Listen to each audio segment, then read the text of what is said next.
Bien, buenas tardes. Entonces vamos el día de hoy a dar nuestro tema titulado La ley del karma. Aquí vamos a hablar de dos temas. Saludos Ricardo, buenas noches desde Chile, bienvenido. Vamos a hablar de la ley del karma y de la ley de retorno, la ley de recurrencia y de reencarnación, ¿sí? Entonces voy a empezar. Eh, bueno, aquí vemos el título, la ley del karma y el señor Anubis, el gran señor de la ley, ¿sí? El dios egipcio con cabeza de chacal, así está representado. Eh, la gnosis nos enseña que el tribunal del karma está conformado por Anubis, que es el principal, y sus 42 jueces, ¿sí? ¿Con qué otro nombre se le conoce a la ley del karma? Pues se le conoce como ley de causa y efecto, ley de acción y consecuencia, ley de karma y dharma, que en este caso karma se le ha considerado como un castigo, pero ahorita vamos a ir entrando en el tema y nos damos cuenta o nos vamos a dar cuenta que no es como tal un castigo, sino es una consecuencia de nuestros actos y a su vez pues una lección para el alma. Y el dharma pues es un premio o regalo. También cuando hablamos o cuando nos referimos a la ley del karma, podemos nombrarla como ley de la balanza, ley divina o justicia cósmica. Sí, y bien, aquí la imagen pues nos representa un poco lo que es el karma. Si yo empujo aquí como las fichas de dominó, ¿cuál es la causa? Este, es el empujar la ficha. ¿Y cuál es el efecto o la consecuencia? Pues que se van derribando las demás y pues al final le cae encima a la persona. Entonces aquí en esa imagen muy sencilla está bien representada la ley del karma, la cual vamos a tratar de explicar. Comentaba, vamos a ver también la ley del retorno, que nos habla del eterno retorno de todas las cosas. Todo regresa a su punto de partida original. Un ejemplo, el sol todos los días sale relativamente a la misma hora. Siempre regresa a su punto de partida, ¿sí? Las 4 estaciones del año siempre regresan a su punto de partida. O sea, el ciclo de la Tierra, ese movimiento alrededor del Sol, también. Ajá. La recurrencia son todos los eventos y sus circunstancias repetitivas de nuestra existencia, es decir, de nuestra vida y de las existencias anteriores. Y esto lo vamos a ir explicando. La reencarnación, bueno, esta es una ley que aplica solamente a los hombres que de verdad tienen conciencia despierta, es decir, vamos a nombrar a alguien como Jesús el Cristo, como Buda, ¿sí? Que vuelven a tomar carne, pero lo hacen a voluntad, es decir, ellos deciden en qué circunstancias van a nacer, en dónde van a nacer, en qué familia, etcétera. Es reencarnar, volver a tomar carne. Cuando nosotros nacemos, simplemente como cualquier hijo de vecina, encarnamos, pero el decir reencarnar es decir que ya es un acto consciente voluntario. Ujú. Y bueno, estos seres de conciencia despierta también pueden decidir cuándo tomar cuerpo físico y cuándo no, ¿sí? Entonces, tenemos que saber que la ley del karma no es que sea pues algo, no nos debemos imaginar a alguien que está como un tipo de verdugo o alguien que nada más está esperando castigar y todo esto, ¿no? Antes de que se aplique la justicia divina, primero se aplica la misericordia, es decir, que la misericordia y la justicia son los pilares de esta sagrada ley. Ujú.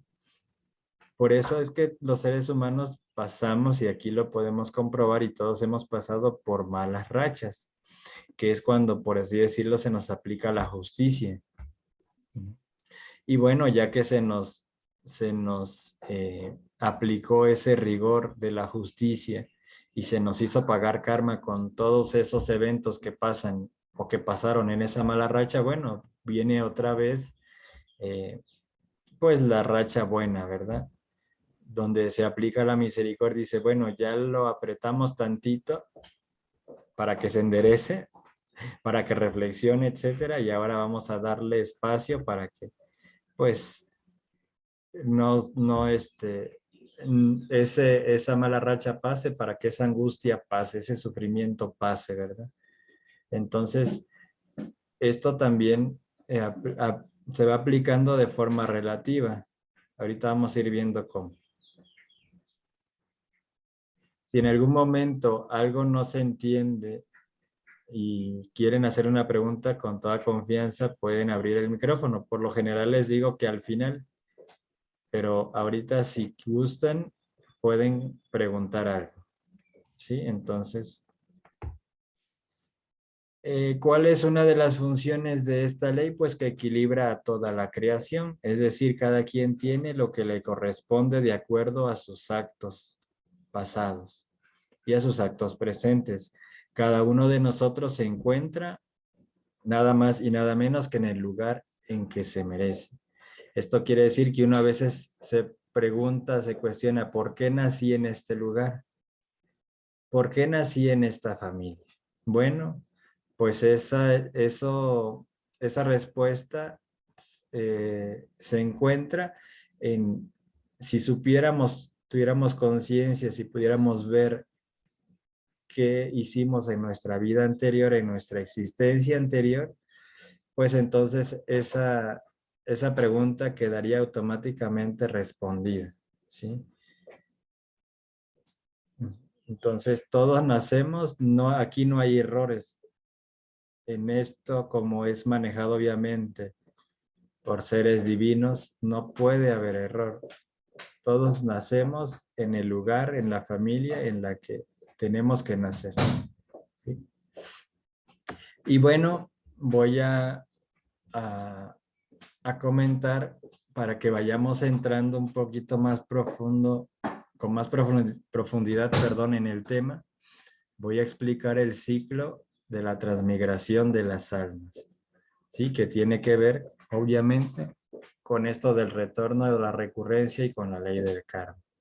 Bueno, resulta que nosotros, para llegar al reino humano, para como esencias tener la capacidad, tener, sí, la capacidad de vivir en el reino humano, tenemos que empezar desde lo más bajo.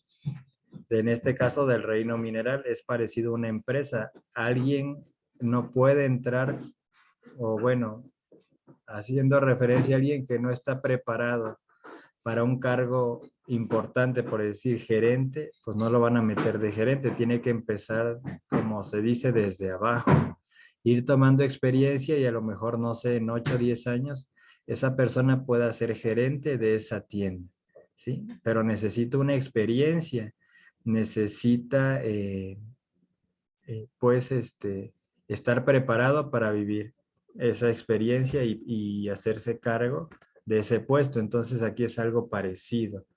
La esencia, en este caso, la fracción de alma es la que va tomando la experiencia conforme va pasando en los reinos y se va preparando para llegar al estado de humano. Entonces,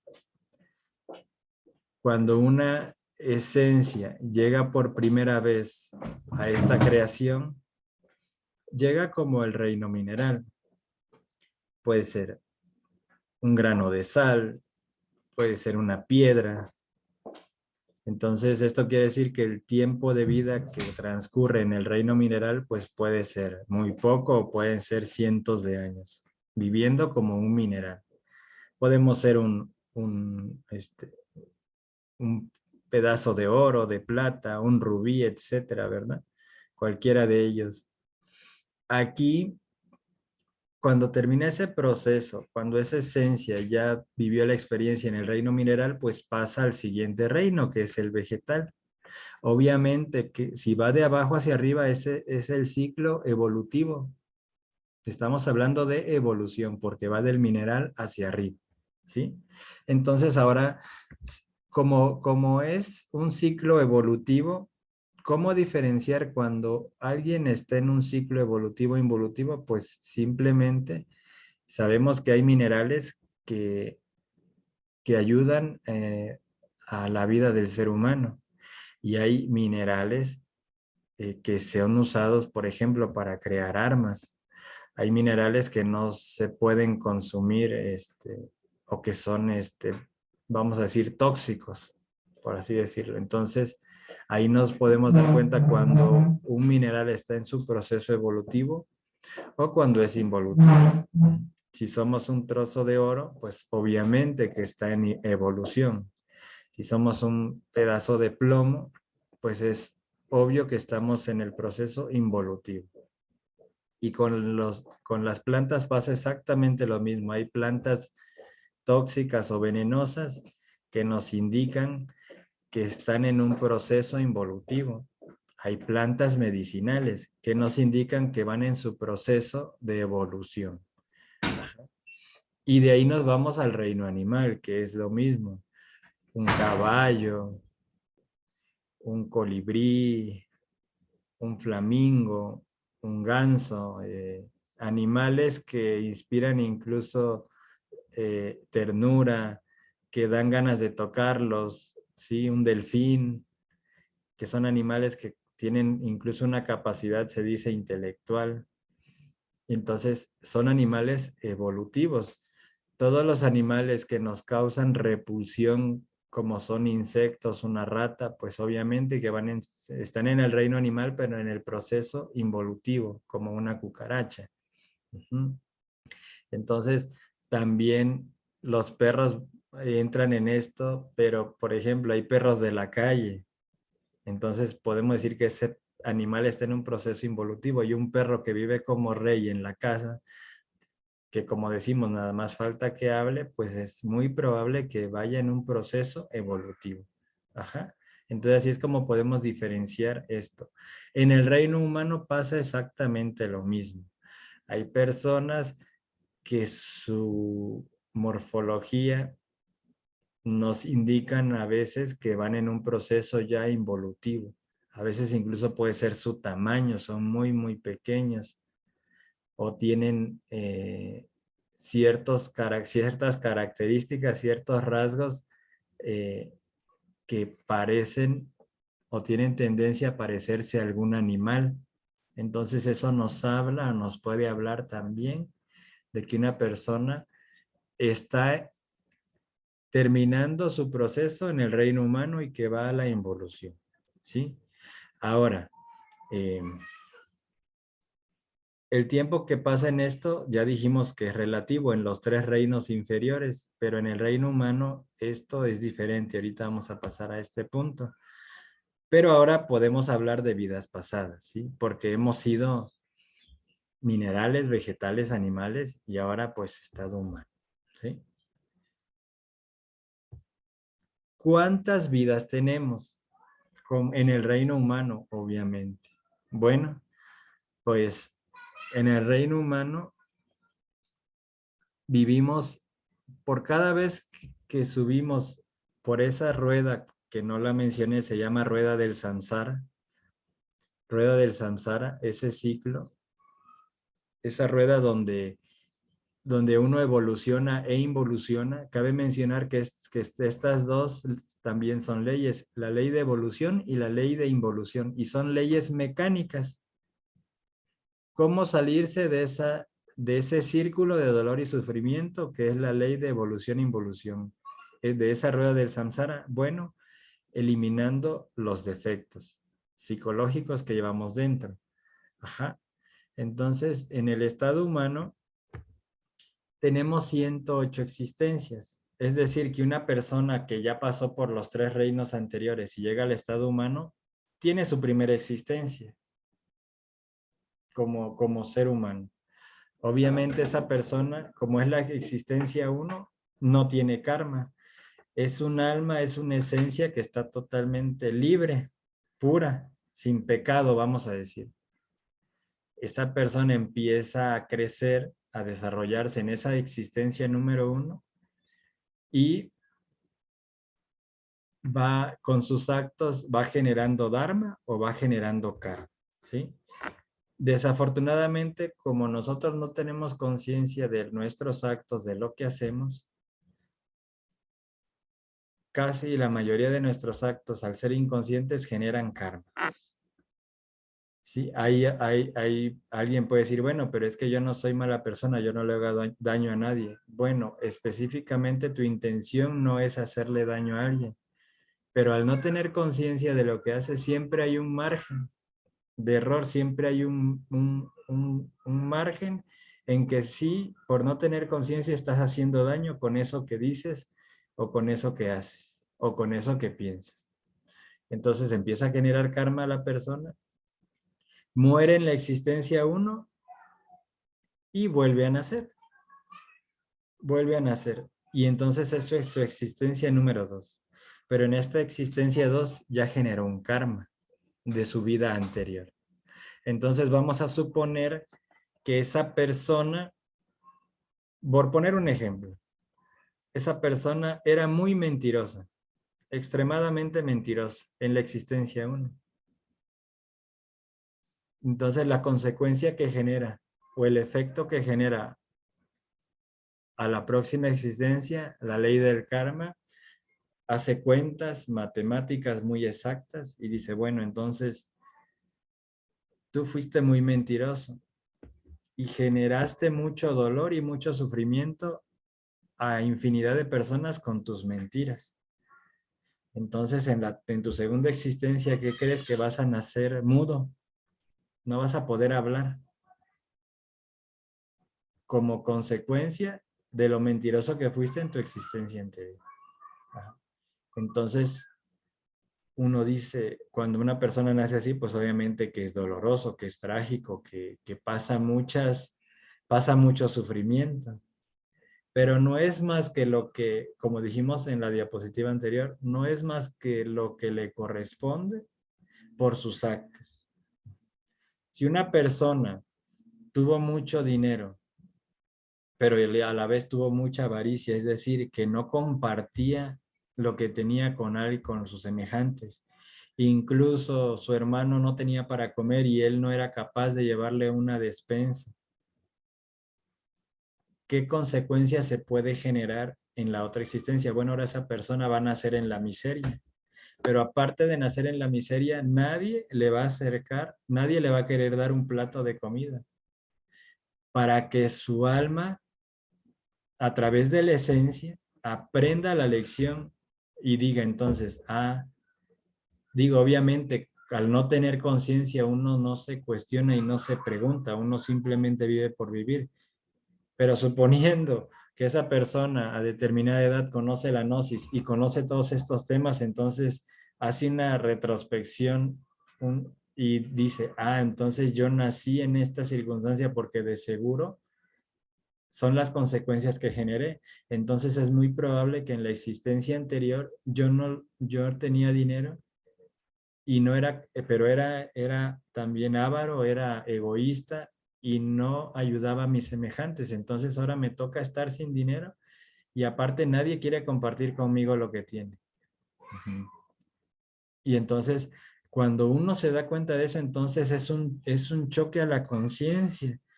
Y entonces uno dice, entonces, si estas son las consecuencias que generé con el egoísmo, con la envidia, con la avaricia, entonces tengo que modificar mi conducta, ¿sí? Entonces pasa la existencia 2, la 3 llega a la 100, 108. ¿Y qué pasa cuando llega a la existencia 108 como ser humano? Pues entonces, si no despertó conciencia en estas 108 oportunidades como ser humano, si no despertó y eliminó sus defectos, entonces le corresponde involucionar. Entonces viene su primera involución y ahora de humano, ahora a lo mejor, no sé, es un chimpancé. Y como planta es mala hierba de esa que uno no quiere tener en la casa y la cortan a cada rato. Ujú. Y ahora como mineral, pues es una sustancia tóxica, no sé. Ajá. Y vuelve a empezar el ciclo de involución. ¿Cuántos ciclos de 108 existencias pasa el ser humano? 3000 ciclos de 108 existencias. Entonces, por eso dice aquí, 3000 por 108 son 324,000 existencias como humanos. Eso quiere decir que tenemos 324,000 oportunidades para despertar conciencia. Esto quiere decir que si son tanto el número de oportunidades para despertar conciencia, que no es la primera vez que nosotros escuchamos estos temas referentes a la gnosis. Y entonces aquí es donde viene la pregunta. Entonces, ¿ustedes creen que Dios es misericordioso? Bueno, lo que llamamos Dios es misericordioso, que la ley divina es misericordiosa, que la ley del karma castiga. ¿O será que eso que conocemos, que ahorita vamos a para allá de los mundos infiernos, es la consecuencia de no haber querido despertar en 324,000 oportunidades? Entonces, fíjense, para tener, si tenemos 324,000 existencias, por poner un número, vamos a suponer que en cada existencia vivimos 40 años, por ponerle un número intermedio. Eso quiere decir que hemos vivido o que una esencia vive 12,960,000 años. Bueno, hasta aquí vamos bien.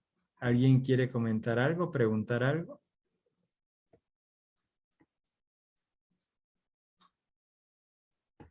Para continuar. Bueno, entonces continuamos. Ahora, cabe mencionar, ahorita alguien se está preguntando, ¿y en qué número de existencia estamos? Bueno, estamos en la última o penúltima, ¿sí? Más o menos. O sea que prácticamente estas 324,000 oportunidades ya se vencieron. Ajá. Dice, es verdad que los actos del hombre los determinan la herencia, la educación y el medio. Pero también el hombre tiene libre albedrío y puede modificar sus actos, educar su carácter, formar hábitos superiores, combatir debilidades y fortalecer virtudes, que es obviamente a todo esto lo que nos invita y nos ha invitado siempre la gnosis. Entonces sí, yo soy así, vamos a decir, porque así me educaron, yo soy así porque la idiosincrasia del lugar donde nací es esta y por eso yo me comporto como la mayoría. Y por herencia, ¿sí? Cultural, etcétera. Pero tenemos un libre albedrío y ese libre albedrío acudimos a él o apelamos a él cuando nos conviene. Pero cuando no nos conviene decimos cosas como, pero pues yo soy así porque, por ejemplo, yo tomo pues porque mi papá toma y mis hermanos toman y mis abuelitos toman y toda mi familia ha tomado siempre, pues yo por eso tomo, sí, pero tú sabes que el alcohol hace daño, porque eso es irrefutable. Toda la gente que toman saben que el alcohol hace daño. Entonces, tiene libre albedrío, tiene la capacidad para decidir si deja de tomar o no, pues claro que la tiene. Es el margen de libre albedrío que se tiene realmente es muy pequeño, ya lo hemos comentado, porque al final las circunstancias sí que te envuelven, sí que uno, como la voluntad no la roba el yo, pues nosotros realmente es muy poco lo que podemos decidir. Nosotros creemos que decidimos en la vida, pero no es cierto, porque no tenemos conciencia. Entonces, ¿quién decide? El yo. Deciden las circunstancias, decide el que dirán. Eso es lo que decide, no nosotros. Entonces, por eso el hombre cree y todos hasta cierto punto nos enseñaron que uno nace de cierta manera y que no se puede cambiar. Como dice la canción, así nací y así me moriré. Y yo así soy y el que me quiera me va a querer como soy, ¿verdad? Y qué bonito y qué fácil se escucha eso. Entonces, formar hábitos superiores, por poner un ejemplo, ahora ya no voy a ver la novela de 7 a 8, ahora voy a escuchar la conferencia de 7 a 8, porque esa conferencia me va a ayudar a comprender mi situación, en dónde estoy parado, por qué he vivido así, ¿Por qué me ha pasado esto? ¿Por qué me enfermé? Ujú. Entonces eso es crear un hábito superior, combatir debilidades, eliminar los defectos, fortalecer las virtudes, que es lo que hacemos. Vamos atrayendo esa fortaleza espiritual con las meditaciones que hacemos a las 9. Ujú. Entonces, no hay justificación. Y por eso es que la ignorancia siempre nos va a llevar y ha llevado a la humanidad al error. Por eso la ignorancia es la madre de todos los vicios, de todos nuestros defectos y de todos nuestros errores. Pero afortunadamente estamos aquí con esta sabiduría que es maravillosa. Entonces, la ley de acción y consecuencia gobierna el curso de nuestras variadas existencias y cada vida es el resultado de la anterior, como ya lo comentamos. Y, y es indubitable que el ego comete muchos errores, como lo estamos diciendo. Entonces, ¿por qué la ley del karma o de acción y consecuencia gobierna nuestras vidas? Porque cuando nacemos nosotros ya tenemos un programa de vida, o sea, nosotros cuando nacemos ya el destino está preparado para nosotros. Ya el libro de la vida ya dice que vas a pasar a los 5, qué te va a pasar a los 10, 15, etcétera. Ya sabe a qué edad te va a enfermar, a qué edad te van a empezar las rodillas y cuándo te vas a morir y de qué. Eso ya está más que marcado matemáticamente en nuestro libro de la vida. Pero regresando a la conferencia 4, las dos líneas de la vida, comentamos que cuando uno cambia el nivel de ser, obviamente van a cambiar las circunstancias. Por eso dice, cambia tú y cambiará tu mundo, es real. Si uno cambia interiormente, si uno cambia las acciones, van a cambiar las consecuencias. Pero si yo no dejo de ser el amargado, el colérico, el que ya padece colitis nerviosa, que tiene úlceras gástricas de tanto coraje, que etcétera, entonces las consecuencias, los efectos de las causas generadas van a ser siempre las mismas. Pero si una persona se decide a hoy dejar de ser colérico, de tratar de ser más comprensivo, más reflexivo, de ponerse en el lugar de los demás, de ser más empático, etcétera, entonces sus consecuencias van a cambiar. De seguro va a tener menos problemas con mucha gente. Ajá. Entonces, también es cierto que hay muchas existencias que son repetitivas. Hay personas que su vida actual simplemente están repitiendo y están viviendo exactamente igual que su vida anterior. Y por eso hay personas que pueden decir en la adolescencia, yo me voy a casar a los 28 años. Y resulta que se casan a los 28 años. Dicen, no, es que yo voy a poner un negocio voy a vender llantas. Es que me llama la atención, me gusta eso de los carros y quiero poner un negocio de llantas. Y lo pone.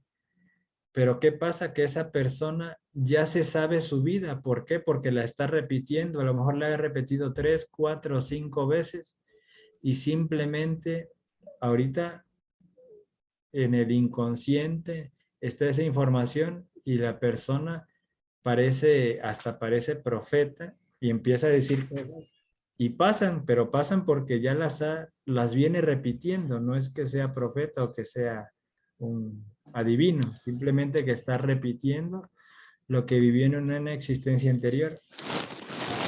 Muchas veces, la mayoría de ellas se nace incluso en la misma familia.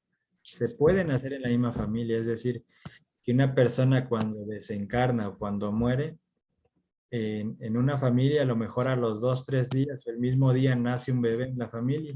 Y es muy probable que la persona que desencarnó venga ahora ahí en ese nuevo miembro de la familia. Y luego las personas dicen, mira, los gestos igual que la persona a lo mejor que acaba de fallecer. Mira, camina como la persona que acaba de fallecer. Habla como, porque es la misma persona. ¿Sí? Por eso tiene los mismos gestos. Porque si estamos hablando que es una persona que ni siquiera conoció en vida y tiene los mismos gestos, formas de hablar y de caminar, no puede ser que los haya copiado, que los haya imitado, como cuando lo hacemos con una persona con la que normalmente convivimos. Entonces ahí se explica esto. Ujú. Esto quiere decir que nosotros a veces le estamos llorando al familiar 10, 15 años y el familiar lo tenemos a un lado. Pero por no tener conciencia, pues nosotros sufrimos, ¿sí? Ahora sí que sufrimos por todo, ¿sí? Entonces, dice, si en un platillo de la balanza cósmica ponemos las buenas obras y en el otro las malas, es evidente que el karma dependerá del peso de la balanza. Sí, porque tenemos la balanza, no puse la imagen aquí, ¿sí? Los dos platillos y depende hacia dónde se incline la balanza, van a estar las buenas obras o las malas. Ajá. Por lo regular, se va a inclinar hacia las obras negativas. ¿Por qué? Porque como decimos, no tenemos conciencia. Nuestras intenciones siempre son las mejores, pero los mundos infiernos está llena de gente con buenas intenciones. Por eso la gnosis, se los he venido diciendo, no quiere buenas personas, ni tampoco malas personas. La gnosis lo que trata es de crear seres con conciencia, personas que tengan conciencia de cada acto que hacen, cuál es la consecuencia, cuál es la repercusión de lo que estoy diciendo, cuál es la repercusión de mi acto que estoy haciendo ahorita.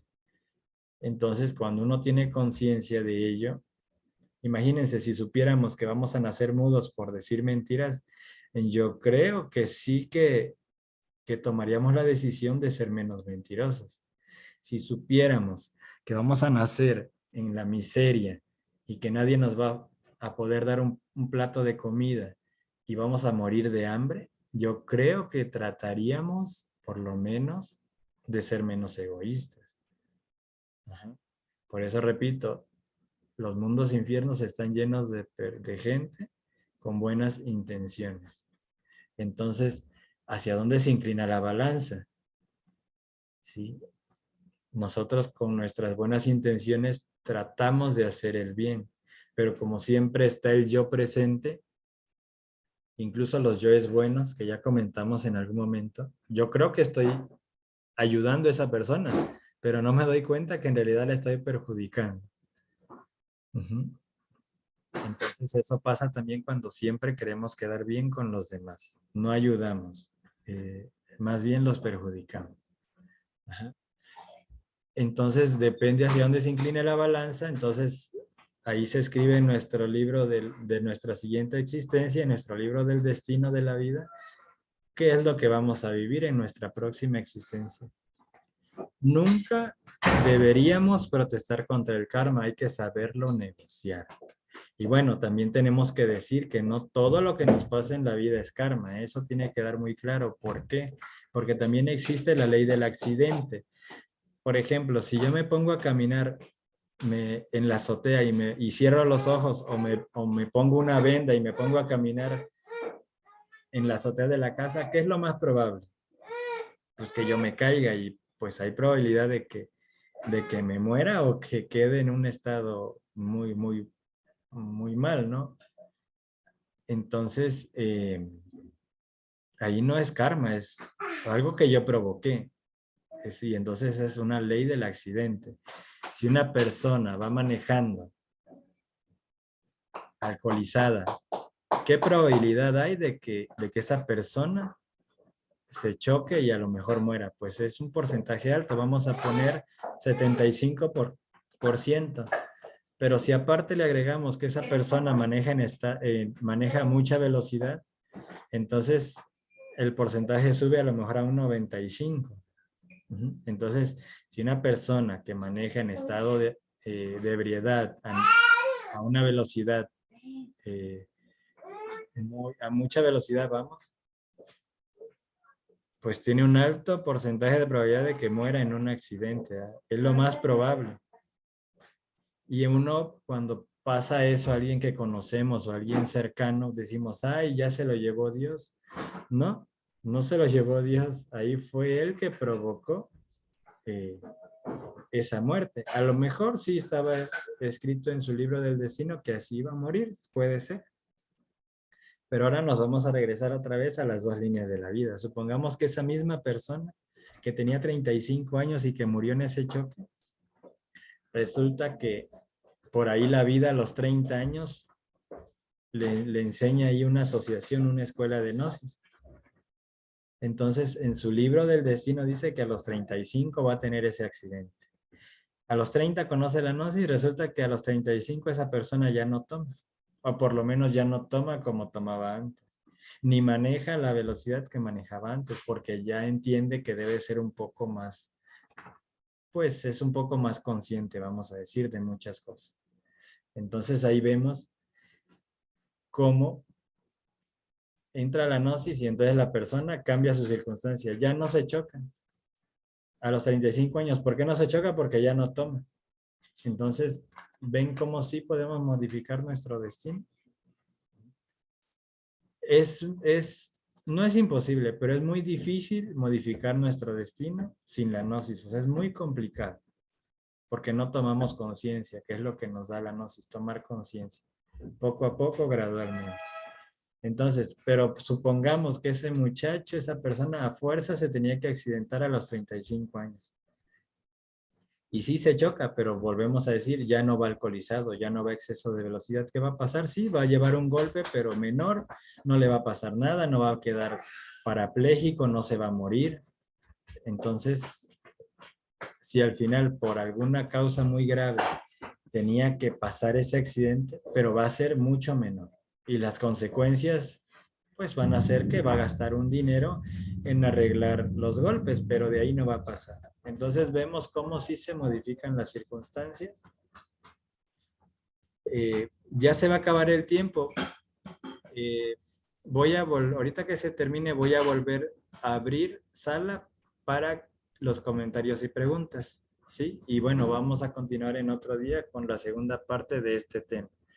Pero termino con el punto 6. No solamente se paga karma por el mal que se hace, sino por el bien que se deja de hacer, pudiéndolo hacer. Es decir, en la Iglesia Católica, por ejemplo, nos enseñan que se comete pecado de palabra, obra y por omisión. Entonces aquí es lo mismo, se paga karma por lo que decimos, por lo que hacemos y por lo que dejamos de hacer. Es decir, si podemos ayudar a un semejante como darle un plato de comida y no lo hacemos por gula o por egoísmo, pues también, ¿qué creen? Que también, es que no hice nada, pues por no hacer nada, también estás pagando karma. Ajá. Entonces, ahorita cierro la sesión y volvemos a empezar.